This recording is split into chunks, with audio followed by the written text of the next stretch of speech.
Hey, everybody, and welcome to the show. This is Liz joining you as usual from Central Virginia and the unceded lands of the Monacan Nation. I'm so glad that you're here. If you want to know whose native lands you might be residing on, you can check out the map at native-lands.ca. I will put that in the show notes as always. And if you want to learn more about the sacred feminine, if you're like, hey, what is happening here? What are you talking about here? I want to tell you a couple ways that you can do that with me. One is you can check out my award-winning book, Home to Her, Walking the Transformative Path of the Sacred Feminine.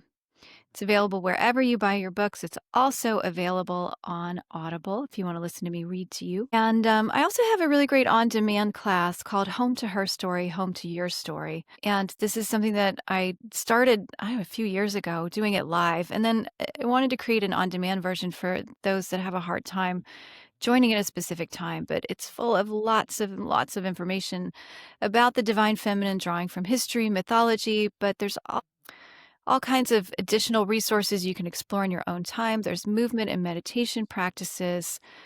There's journaling prompts. There's prompts for storytelling. So check that out. You can find that at hometoher.com, where you can also find all the past episodes and other information about what's going on with me if you want to book a discovery call with me. Lots of stuff there. So go check it out. Okay, so let's get on to our episode today. So I mentioned right in my Home to Her Story, Home to Your Story on-demand class that there's movement practices.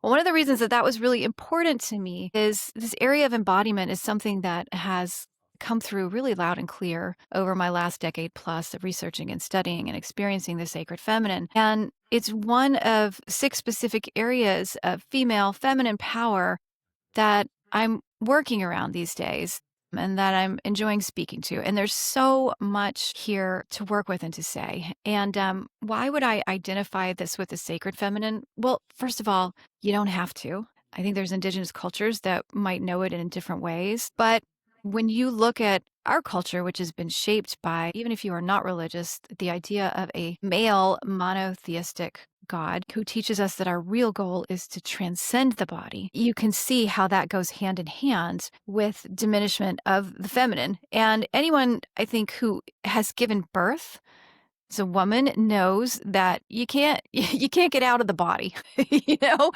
And in fact, I say, why would we want to? Why would we want to? Why would we have orgasms and ecstasy and the ability to feed other humans with our bodies if they were not sacred? This is a gigantic topic, but that's just a little bit of a backstory of why I think this is so important and connected to what we're doing here on this podcast. And so with that in mind, I want to tell you about our guest today.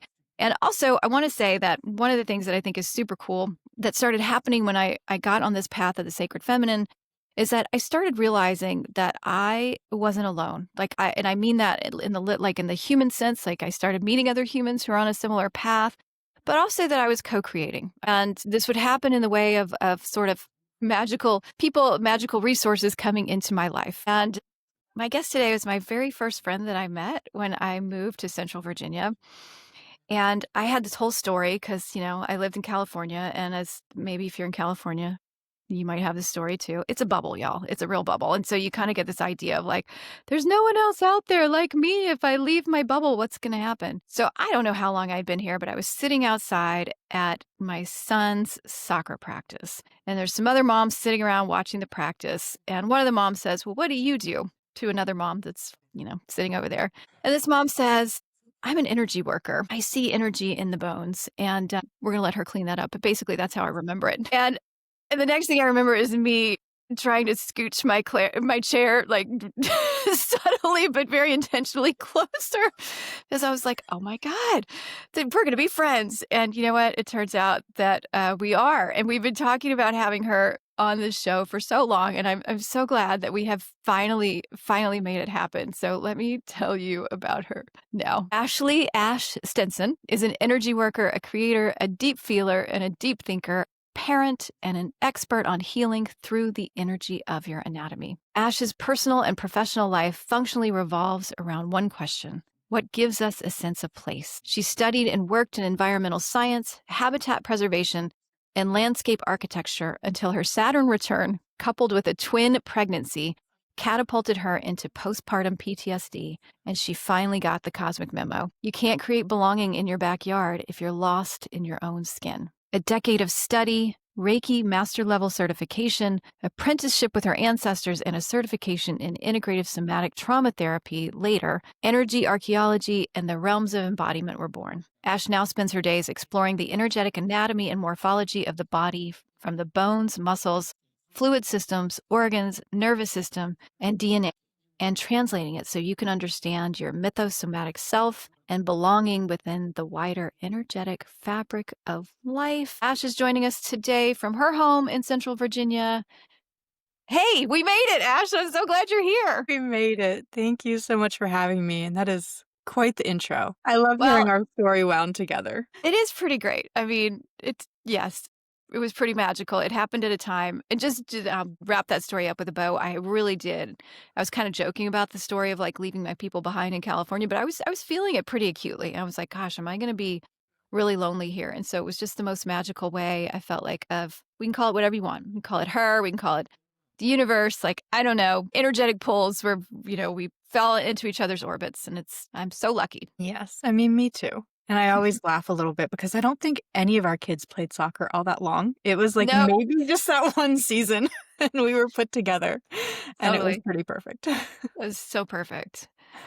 Well, listeners know that I usually start with a little bit of your background, and I ask about spiritual background, but I think also, anything that's related to, where you ended up and your work, that would be great too. I'd love to start there if that's okay with you. Yeah, we can definitely start there. If we want to start with spiritual background, I was raised Catholic. Actually, we'll put my spiritual background and my physical embodiment background, I mean, we'll put them together because I was born extremely quickly. Like, I want to say it was like 45 minutes from like the first contraction to when I came into this world. It was really quick, probably pretty traumatic to my mom. She's, never really talked about it. But I was baptized 3 days after I was born because I kept having at that point in time what they called bradycardic and apneic spells. So my heart would slow down really, really low, or it would stop beating.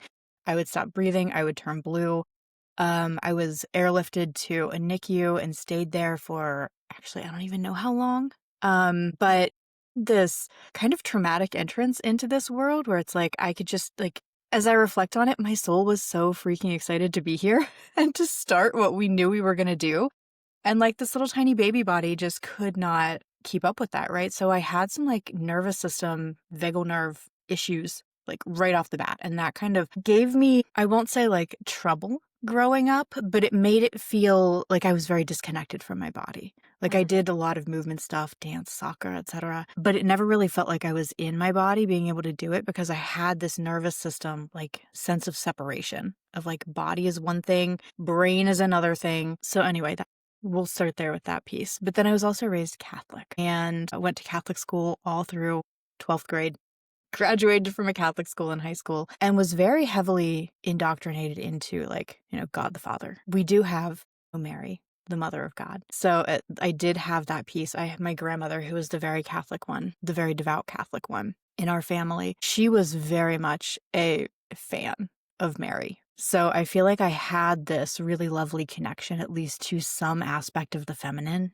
while being in a pretty patriarchal religion. And then I just started, going out to college and deconstructing what religion was to me and how I was shaped by it and how I was like kind of reacting to that shaping, what that was like, what it was steering me towards in my life, what it was steering me away from, what felt, I mean, other Catholics will know the Catholic guilt is strong, right? What I felt like I couldn't do because I had this sense of guilt around a lot of stuff, a lot of shame, especially around the body, especially around things like sex, right? And I went through like a whole, we'll call it a deconstruction period where I was like, well, maybe I'll just try a slightly different form of religion, Methodist and Lutheran, and, or like the ones that just felt not quite as strict to me at that point in time. And it was really after I had the kids that I couldn't baptize them. I went back and forth with it so many times and really struggled with that guilt, because you're taught in the Catholic Church that if you're not baptized, you go to hell.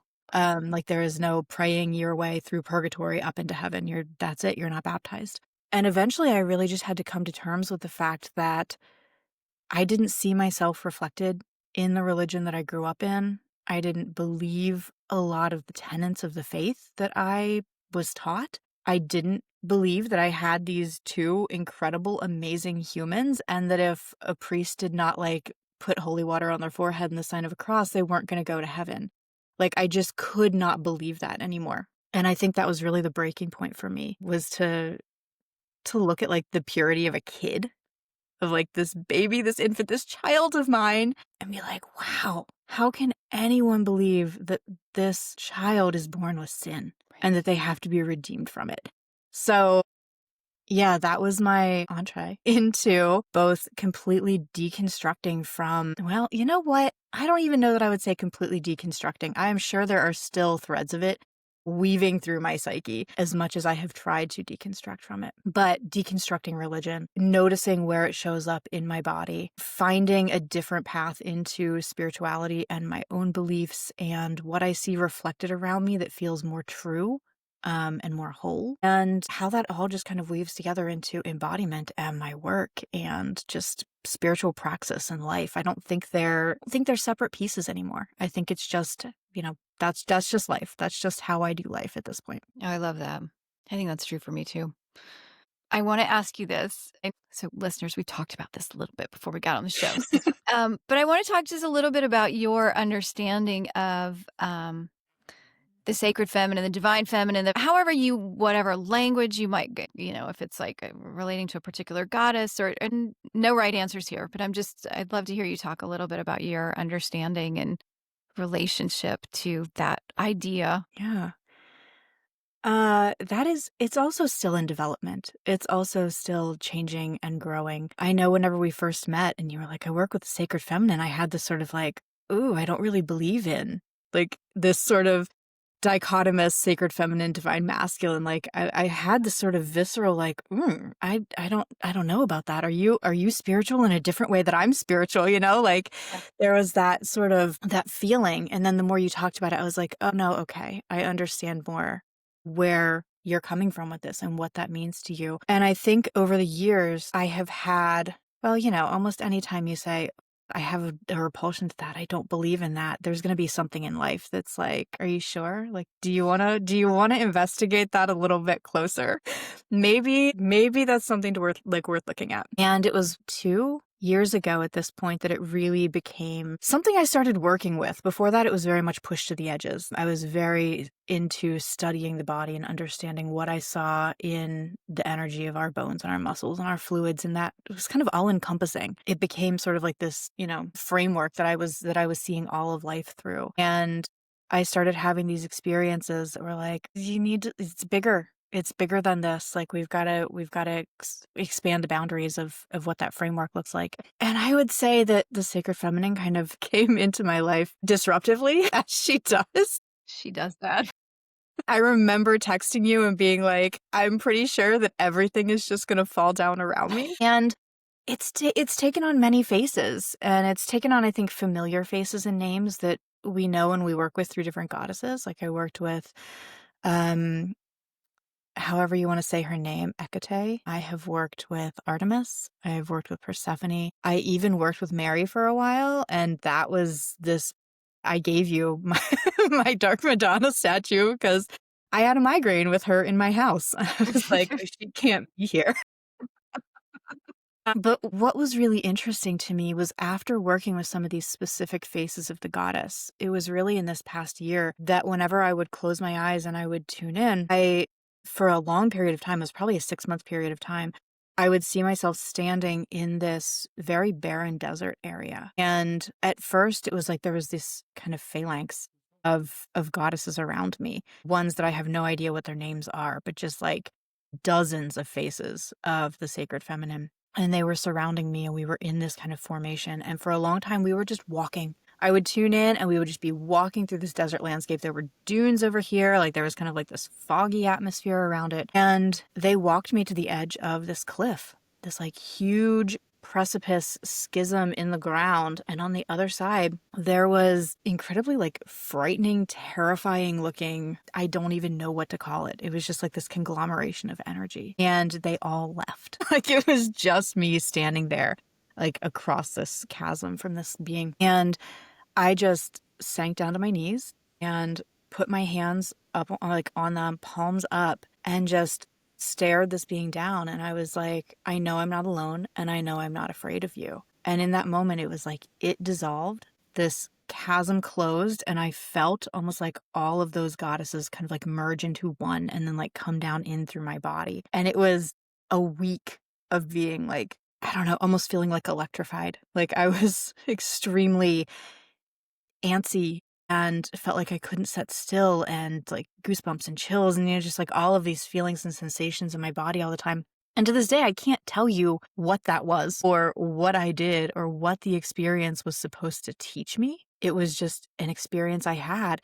And it felt like finally, after years of working with the face of different goddesses as like separate from myself, it felt like a moment of, but they're all also a part of me, which was really mind bending to integrate all of a sudden. I love this so much. Yes. It makes so much sense to me from first of all, she's not separate from us or like it's a yes and. It's always a yes and, Yeah. right? Like, is there some bigger co-creative force that's like, of course there is. Like, we aren't all there is. And yet it's also within us and part of us. And that, I don't know if you would see it this way, but to me, that seems like such a healing thing, having been raised in a tradition that as I was, different version, different aspect of it, but that teaches you that God is out here, like Mhm. separate from myself, and also just really relegates the feminine. I didn't get married at all, in a Baptist church. Like she's just not even present. Like, of course, you need that reintegration Mhm. of that aspect. I think we all do, regardless of gender identity. Most of us have been separated from it. So calling it back in, I think, is a really profound part of the healing process. And I just love that you're so visual and open to the experience. But the other thing I feel like that it brings up for me, and it just feels like such a great dovetail to what you do now, is of course it's Mhm. embodied because this is where all your work is. And so I wonder if you could just guide us into like how you even got to doing this work in the first place. And I think you have a really interesting and different take on embodiment work. So I'd love for us to go there as well. Sure. So this work grew out of my own healing work, I think as much of our, work does.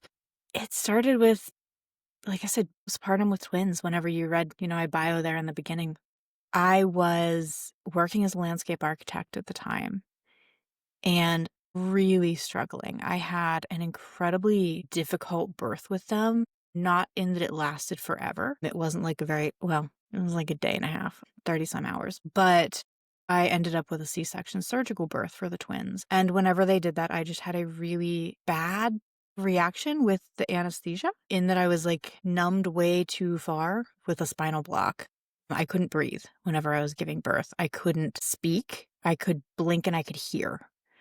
And I remember laying in the operating room just thinking that I was never going to get to hold my kids. Like, I thought that was the end.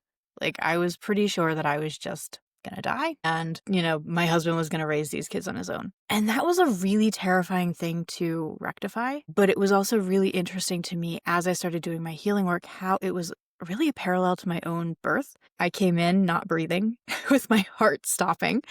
And whenever I gave birth to my kids, I was unable to breathe and like, or speak or, even tell anybody that I was struggling with this. But I was really fortunate at the time that my boss was Korean and he could see I mean, everybody in the office could see I was struggling. It was not hard. If you look at pictures of me from that time, like it was not hard to see that I was really like in the thick of it. And he asked me if I had ever tried energy healing or Reiki. And he said he had a great practitioner that he and his family go to, give him a try. So I started going to this Reiki practitioner at the time. And the very first time I laid down on her table, she started working with my energy and she was like, this is what you're supposed to be doing. She's like, I find it laughable that I'm like working on you whenever I can tell that this is something that you're supposed to be like doing on, like not on your own, but something you're supposed to be doing. So I asked her if she would teach me. And she does not teach, but she sent me to her mentor, the person who trained her. And to this day, that's probably one of the most fortuitous things that has happened along my path. is working with the mentor that I started with because she was not dogmatic about it. So whenever she was teaching me Reiki and we were doing attunements and I was practicing because she required an intense amount of practice. Like this was not you go get certified in a weekend and then you have, your like your piece of paper. She required that we would do between the different levels 50 hands-on hours, 75 hands-on hours, and then 90 hands-on hours um to get the certification for it. And they were under her observation. So she would, check your paper and you would have to work on her and you would work on people while she was present, or work with people, I guess. And I had this mentorship to be able to say, I'm not seeing energy the way you think, like the way you say I should be seeing it. I'm not seeing someone's chakras. I'm not seeing their aura. I'm not experiencing this. And it was really incredibly frustrating. But she was like, what are you, what are you seeing? Like, she's like, whatever you're doing is effective. What are you seeing? And so I told her at that time, all I could see is the bones. And she was like, great, start there. There's a message in there for you. There is something for you that you're seeing the bones. What is it? And that gave me the permission to like drop this idea that energy work or Reiki had to be done a certain way, had to look a certain way, and really start exploring what it looked like for me and how I worked. And because of this hands-on kind of practitioner guided, we worked with a lot of people who were also training, in Reiki at the same time. And I would do sessions for them and they'd be like, I don't know what that was, but it wasn't Reiki. That was whatever you're doing is something different. And so after I ended up getting my master certification, I went through my own energy field and removed the attunements because I was like, I don't actually feel even like I need to claim this lineage. It was an incredible entrance into energy work. And I think it opened the field for me to be able to do what I do. But at this point in time, like I don't call myself a Reiki master. I just have the training through that lineage. But yeah, it was working with people for couple years, probably 2 or 3 years, where all I could see was the bones. But it started to form a pattern and it started to make sense. If somebody's shoulder blades were showing up in a session, I knew we were going to be doing inner child work. If somebody's frontal bone was showing up in a specific way, I knew what we were dealing with was like some type of identity shift that they were going through at that point in time. If the sternum showed up, we were dealing with like really deep core wounds, like heart hurt stuff that we're just holding here in that bone. And it started to become a language that I spoke, to be able to see the bones and to be able to know what was showing up, what wasn't showing up, the way that they were like showing themselves to me in a metaphorical sense. And so I kind of codified all of that into an oracle deck and I wrote it down and had an artist work with me to do some like really beautiful illustrations. And that has been, a standalone product that I've had for, I want to say since 2021 was whenever it came out. And it's going into a second edition here now. But it was, I want to say maybe it was 2020 because it was during COVID. And it was right before I published the Oracle deck. I kept getting this message from Spirit going, you're done with the bones. And I was like, what do you mean I'm done with the bones? I am in the middle of making an Oracle deck. Like, I am clearly not done with the bones. And they were like, finish it up. You're done with the bones. And what came after that, after I struggled with that for like 6 months of really digging my heels in and being like, I promise I am not done with this, was what I would call the rest of my framework came in. And that's what I now call the Realms of Embodiment. It's the 6 different, I guess, pathways into and through the body, how I work with people. And the bones are really just the foundation of that, because then we will work in muscle or fluid or organ systems or nervous system or DNA. And it became this incredibly rich language of being able to sit down with somebody's energy and look at what piece was talking and where it was leading us and what it was connected to and how that story was weaving together. And all of that really just came into what I started calling our mythosomatic experience. Our So amazing. I want to hear, and I feel like your work is so deep and rich. I definitely recommend you guys, and I'll put it in the show notes, but you should follow Ash on Threads and you should also get on her newsletter because no, there's a lot of wisdom there and there's a lot of depth to this work. And so, on a podcast, like how deep can we go? But I would love to hear you talk about these different realms and how you understand them and what they're what they're offering us. Yeah, absolutely.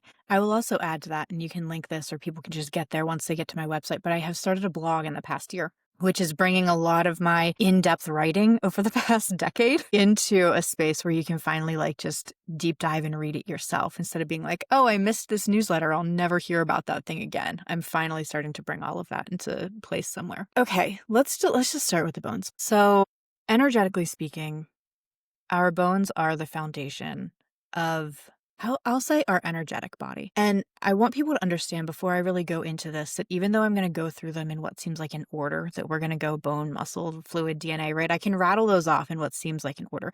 These aren't a hierarchy and there's not a ladder. So it's not like bones are first and then we work with muscle and then we work with fluid. A really key piece to my work is that it is non-hierarchical, that all of these pieces almost sit in like a constellation with each other and they all speak to one another. So bones do not need to go through muscle to be able to speak to fluid. Fluid can speak to bone directly. DNA can speak to bone directly. Nervous system can speak to bone directly.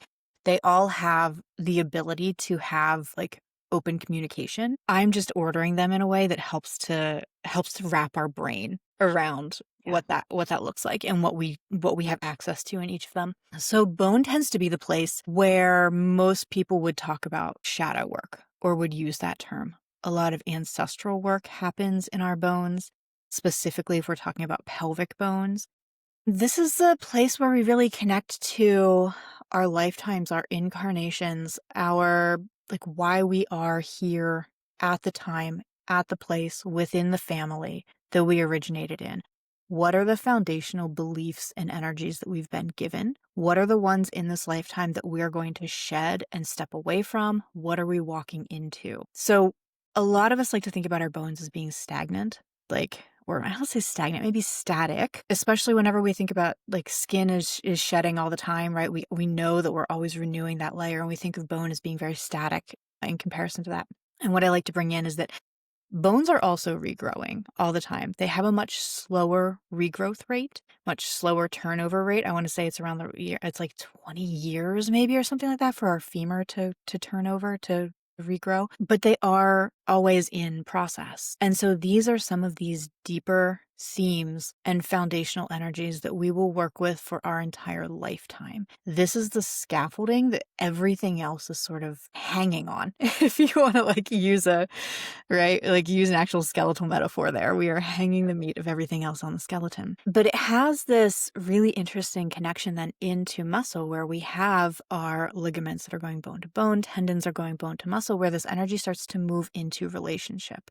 Bone tends to be very me focused, but it also tends to be very legacy focused. What have I been given? What am I leaving behind? Muscle is very relational.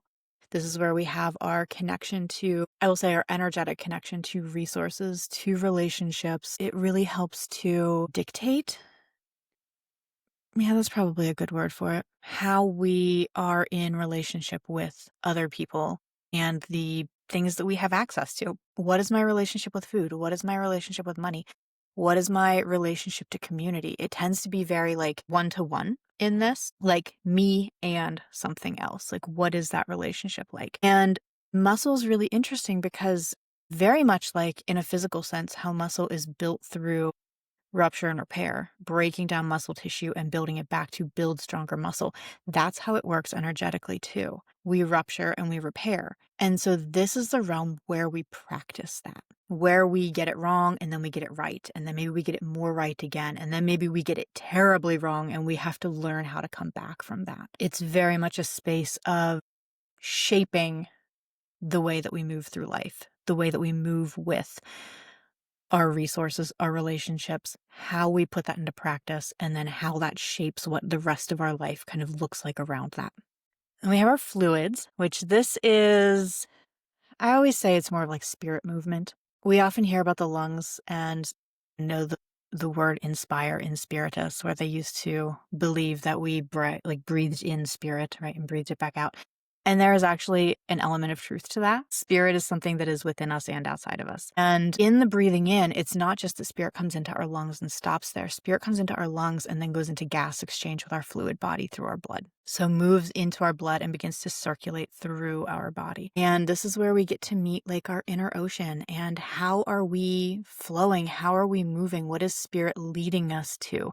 What are we completely resistant to in this space? Like, if there's any place in our embodiment where it's actually correct to say I'm blocked with something, it's the fluid realm. So if anybody ever comes to me and they're like, I just feel so blocked, I'm like, I know exactly where we're going. We're going to the fluid realm. Because that's really the only place that that word like is true in a larger sense. But there's like I explore the fluids through where they're held in the body and not like what type of fluid it is. So it's not less necessarily like our blood indicates one thing and our lymphatic fluids indicate another. And this is here like I'm looking more of like what are the intercellular fluids teaching us about stillness, about what it means to be held in a space? How safe do we feel there? What are our transcellular fluids teaching us about impermanence and what we like and what we don't like in terms of our fluidity and our flow, because these are very transient experiences and they're very particular experiences.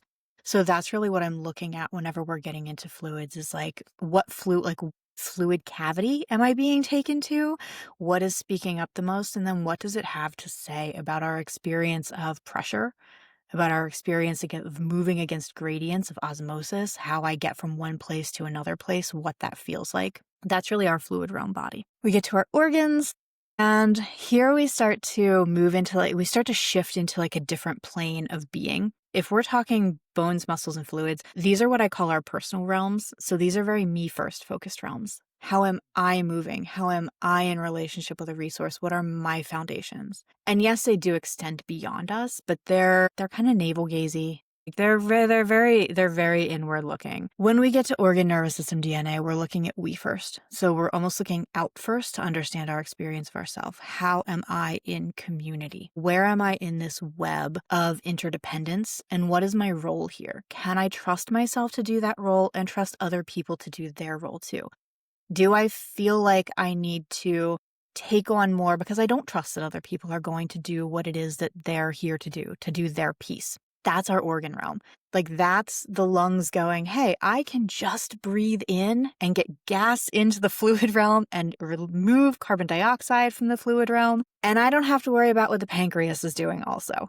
Like the lungs can do their thing. The pancreas can do its thing. The stomach can do its thing. And they all have to be able to work together and communicate. What I find the most in the organ realm is the overstepping and like judgment, shame will come in where they'll sort of separate themselves out and somebody else will need to step in and try to compensate for their role, right? And that's when the web starts to break down. That's when we don't have good interconnection and interrelationship within that space. So then we move to the nervous system, and this is one of our realms of communication. This realm is very electrical in its nature, and it includes the brain. So this is where I differ from, I won't say a lot of embodiment people, but we have this narrative of like the head and the body are separate. Get out of your head and into your body. I'm too in my head.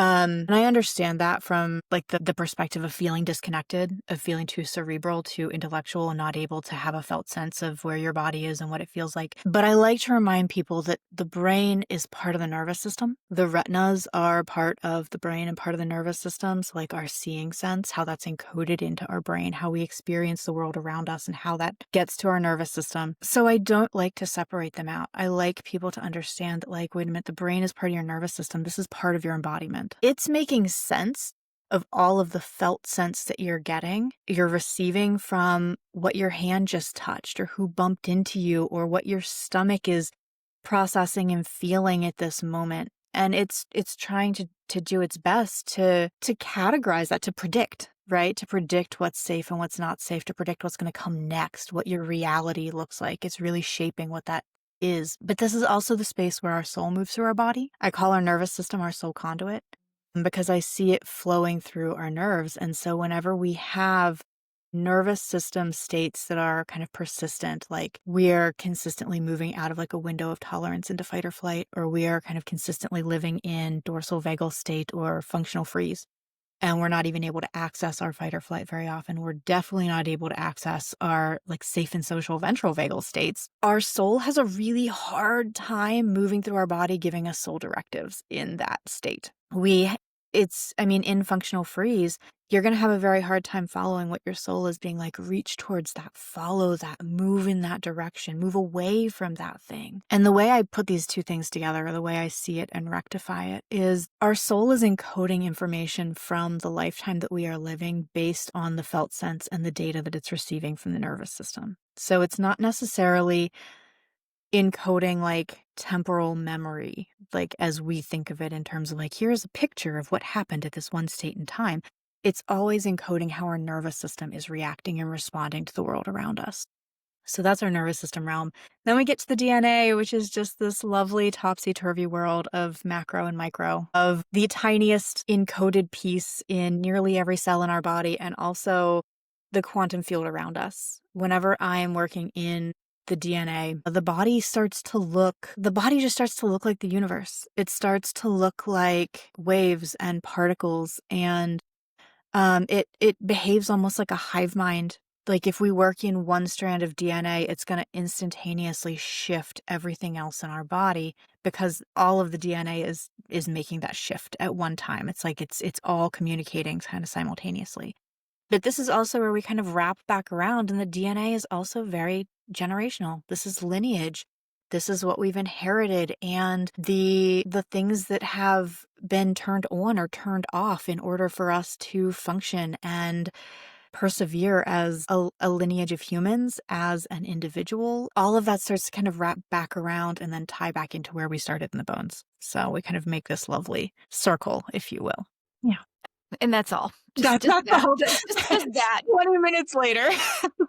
No, but I mean, it's so very complex. I had this thought this morning before we even hopped on about just because I was thinking about the idea of transcending the body and just what a miss that is. Like without even hearing you talk about this, because you're articulating it in a way that is like almost it's not your description, it's just my understanding of what's happening in the body. It's like, whoa, that's a lot. It's a lot. But even at a intuitive level, I know that there's like an entire universe in this, in this system that we Mhm. are, and I will say privileged enough to inhabit. And I do say that, also recognizing that a lot of us, have health issues that make it really challenging to be embodied. But we also get to explore like the mystery right here in this physical being that we're a part of. But I think like the thing that's coming up for me, Ash, is like, whoa,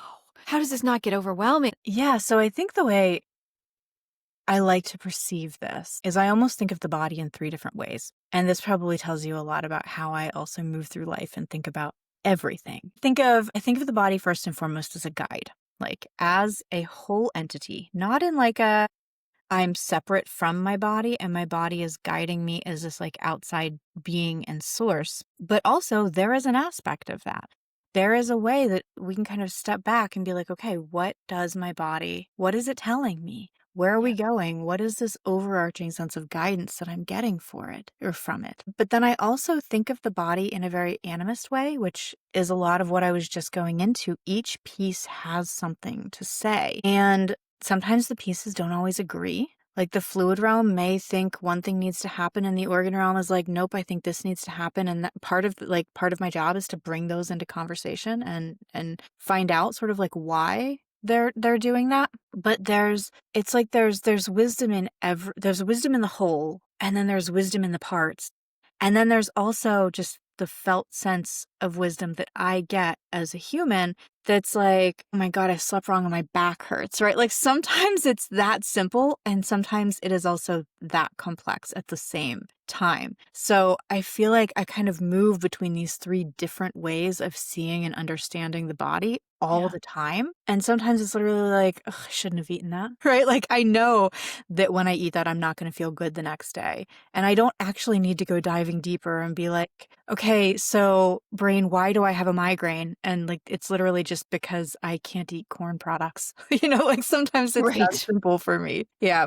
So it's the energetic and the mundane. It's everything coming together in the body to just have this experience and the consciousness, the non-local sense of ourselves that is like animating all of it. Yeah. Well, and I think you're kind of speaking to this, but I know one of the things that you had said is like, when people are like, "Oh, just listen to your body." You're like, "Well, it's not always that simple, right?" Like, I mean, how do we even sometimes we do know. Sometimes we're like, "Oh yeah, if I have an extra glass of wine, I'm not going to feel good." Like that's like it's a no-brainer. My body's been telling me that for 2 decades now, but like how and, like, what's the question I'm trying to formulate here?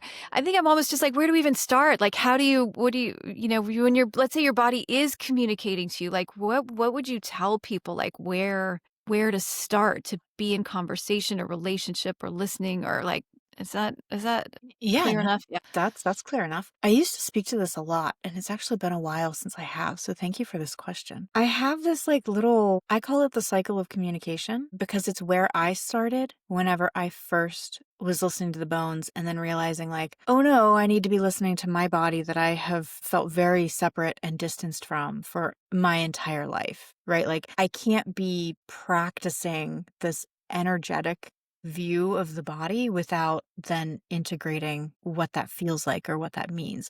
So I had to start teaching myself, and it was really guided through my energy work. How do I start having these conversations?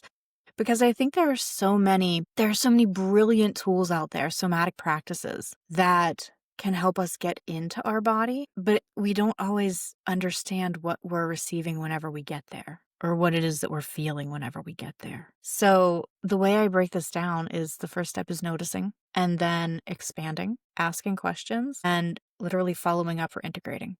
So my work resonates really well with logical thinkers because I'm a very logical person, which I think is why it works especially well for people who have poor interoception, which is basically like we can't feel our inner feeling states all that well. Like people who don't know that they're hungry. Like they don't have, like I'm one of those people. I do not get hunger feelings. So to be able to rectify like that, I understand so much about the body and I still can't feel when I need to go eat lunch is sort of a weird line to walk. But this, what I'm going to walk you through here is kind of how I started to shift that. And the first thing is whenever there is a physical sensation or there is even like a mental thought, like this can start in the head. It doesn't always have to be, I noticed something in my body. You can just stop and very quickly, or for a long period of time, if this is something you're uncomfortable with or unfamiliar with, you just notice what it is that's there. And if it was something in your body, say you've been noticing this like persistent foot pain for a long time and you're like, you know what, I finally am ready to sit down and be like, what in the world is going on with my foot right now? I always encourage people to soften their eyes, close their eyes so that they're not distracted by everything that's around them. If they need to move to like a safe space to do that, do it. And just pay attention to the sensation that's there. What does it feel like? Is it stabbing? Is it burning? Is it soft and pulsating? Is it achy? Where are the edges of it whenever you're noticing it? Where is it centered? And then whenever I get into the expansion step, after I've kind of noticed everything I can notice about this thing, we go into the expansion phase, which is, what would happen if I would let it take up more space? And this piece right here is the polar opposite of what most of us do whenever we feel something in our body, because our first step is usually, oh my God, that hurts, make it go away. Right. So there's something actually very subtly subversive in let it expand. And Oh, I got to this because that's what the body always wanted to do in energy work when I was like, what do you have to say? And it would be like, so much. Like, let me just get bigger and tell you everything that I have to say. well, I wanna just jump in here too, and to me, like, from a spiritual place and, like, also from, a Western medicine place, this makes so much sense to me, like, if you are part of a worldview that is like, we are supposed to transcend the body, then why the hell would you listen to it?" And in a way, I think some aspects of Western medicine are oriented to that. Thing happening, well, even if there's not at the conscious level, at the subconscious level, we're supposed to be transcending the body, so let's get rid of the thing that's troubling us so we can move on. Anyways, like I'm Yeah. little dots are connecting. That makes a lot of sense to me. Yeah. It's in that expansion place that stuff starts to connect Yeah. because it stops feeling like it has to be made smaller and compartmentalized and stuffed into a little box so that we can deal with it in its like little silo of foot pain, right? If I let this expand and I notice that it moves from my arch and oh, okay, so it goes from the muscles in the arch of my foot, and all of a sudden I'm noticing that it's pinging on the outside of my left knee. And the outside of my left knee, then all of a sudden I start to get anxiety in my chest. And then that anxiety in my chest starts to move to my stomach. I start to see these dots connecting in that expansion of going, okay, this is bigger than just my foot. And as we start to notice those dots connecting, that's when we get to ask questions. And this, again, very literal. Asking our foot, what do you need me to know about this? What am I not seeing? What do you need me to hear? Is there any way I can support you better? How can I show up for you? And I like to tell people that we can't ask questions with the desire of making it go away, because that is like totally shutting down the issue before we're actually able to see what's at the heart of it. So if we ask questions of, what do you need from me? How can I support you? What are you missing? What do you have to say? Open questions that allow it to continue to expand out. We get to have more of that whole conversation. And I know that there's probably going to be people being like, how do I know what it's going to say back to me? Like, this just feels so nonsensical, this idea of like, just ask it, But when you're in that space of open receptivity, I have guided hundreds of people through this, and the body always talks back, I promise you. And it doesn't matter if it shows you a picture or it gives you a word, or all of a sudden you're reminded of a book that you wanted to read. Somewhere the dots are going to start connecting. You're going to start being led to the thing that you actually need, that is at the root of what it is that's showing up in your body. And then that's where you do the thing. You read the book that it pointed you to. If it said, I want to go for a walk barefoot in this certain place, and your mind is immediately like, oh, but my foot hurts, I don't want to walk barefoot there, and you shut that down, you've just shut down the conversation again. So what I recommend is, like, as best you can, do what it is that your body told you to do. And that starts building trust. Because when it starts giving you little things and you do the little thing, you start getting the bigger things then. Like, I went through a period of time where my body was like, I just want pomegranate. I want to eat pomegranate 4 times a day, like every single day. And interestingly, of course, that's when Persephone was coming in. Of course. Obviously. Yeah. But it was a very physical manifestation of, I needed to eat all this pomegranate. And my mind is going like, this is not a balanced diet. Where are you going to get your protein from? But it was the only thing I could eat without my body actually getting sick afterwards. So I was like, all right, this is just what we're doing right now. And it lasted for like, I don't know, 3 days, 4 days, something like that. And then I sort of had this like epiphany moment. I think it was at the end of that when Persephone finally was like, here I am. Like, we can have a conversation now. Now we can be in relationship with one another. And it was like, I just had to trust myself to like move through that and be like, okay, my body is guiding me to something. And I trust myself enough to know that if I was getting like really dizzy or feeling sick or dehydrated or anything, that I would eat something else. But, and then you just start over again. You notice the next thing you notice. You let that thing expand. That's just the process I go through all the time. And it runs in the background now. It used to be really intentional, but now it's so seamless that I actually used to feel guilty to be like, I'm telling people to do this thing and I don't do this thing anymore. And I'm like, no, I still do this thing. It's just me. It's just life. Yeah. Yeah.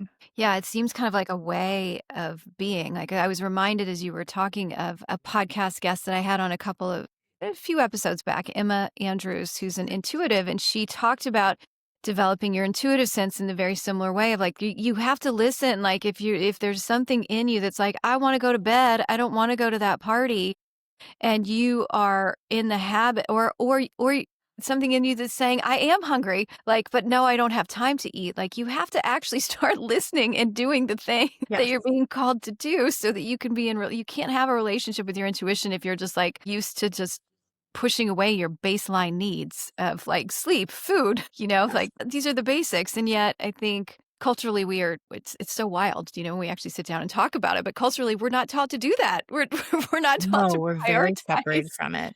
I mean, we're what's taught to happening. mistrust our body. Absolutely. Like, your body's telling you something other than what dominant culture is telling you. You're taught to believe dominant culture, Right. not that your body. You're taught that you're the problem, not Right. that culture is the problem.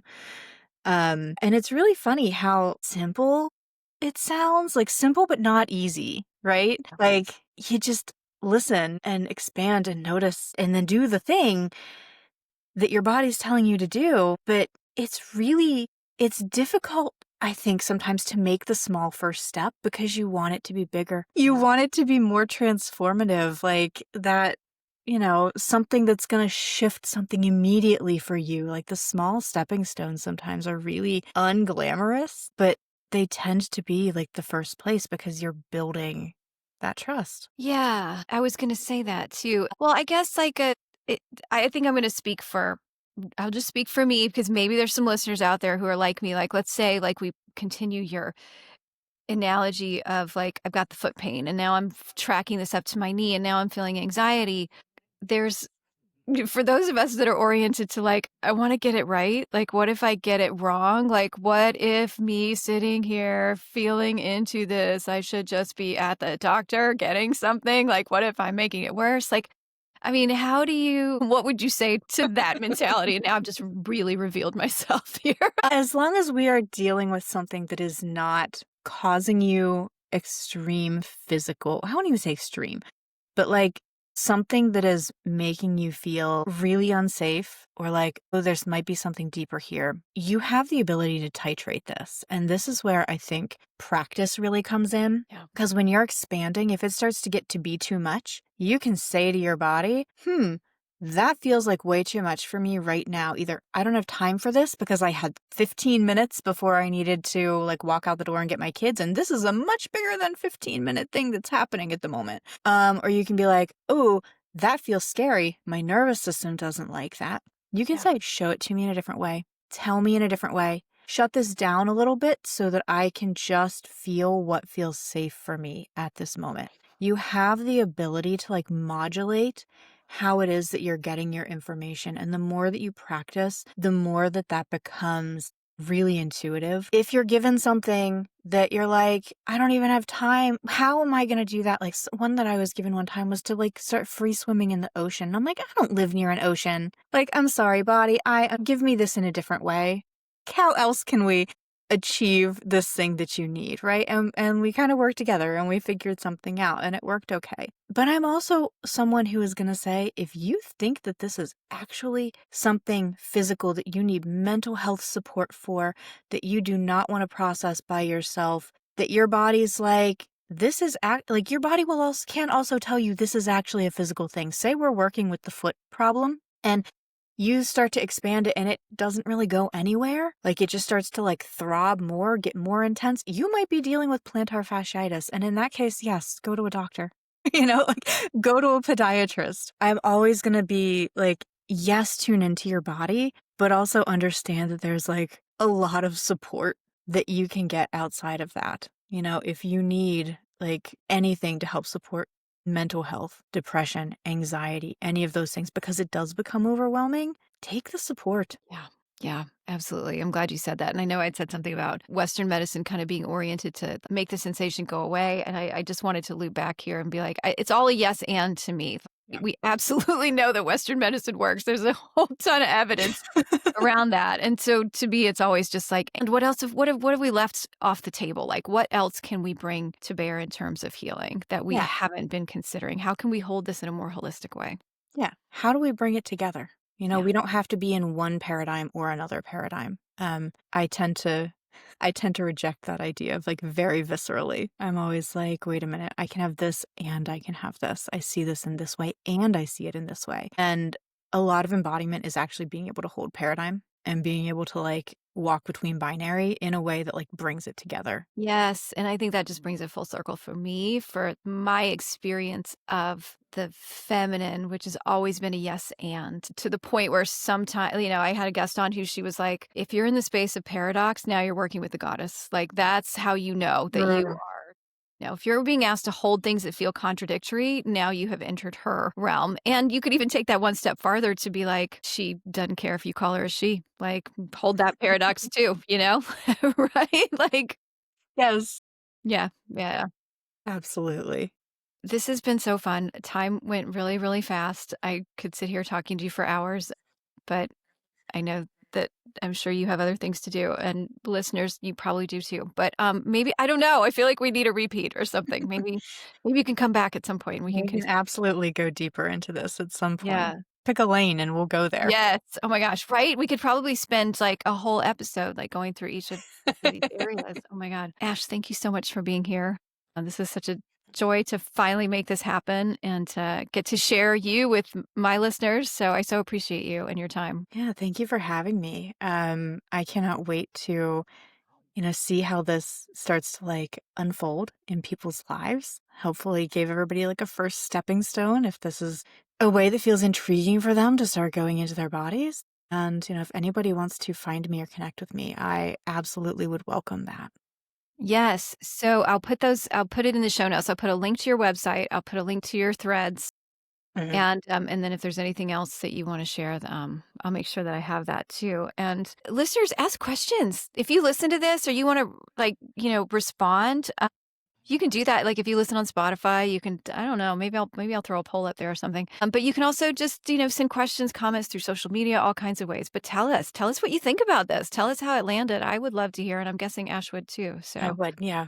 yeah. Well, thanks to all of you for tuning in and being here. It makes it easier to get people to come on the show and talk to me because I know you're out there listening. So I appreciate you and I appreciate your interest in this subject that brings me just endless joy and curiosity. And if you like the show, you can subscribe to it.